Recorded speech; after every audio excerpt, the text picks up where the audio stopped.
Alright, you guys, so this is about 10 minutes later, and it's really, really interesting once again. The cloudiness, it's so fluffy, and I'm glad that I put the blue at the bottom, or else I would have lost it probably. And you might have noticed it took me a long time of tilting, because I was having trouble, because the focal point was obviously not centered. But then I didn't want to have it centered anyway, you know. I wanted it to be like more on one side.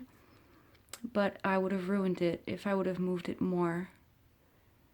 So I'm thinking that this painting, it does look good on this side, but it could also look good standing up like this way.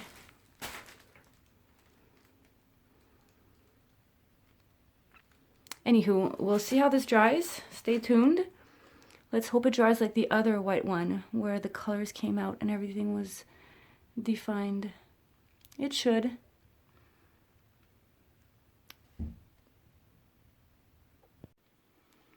So I'm back with the dried result. I didn't varnish it, and it dried as expected, like the other one.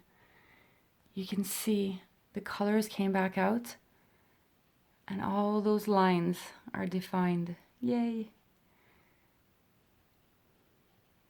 I'm happy because that means I've really understood this paint and I can try and go bigger. Now I want you guys to let me know if you prefer it on this side or this side. It's hard to say. I like them both. They both have a different feel to them though. Alright, so Happy New Year's, you guys. Hope 2019 brings you much creativity and love. Peace.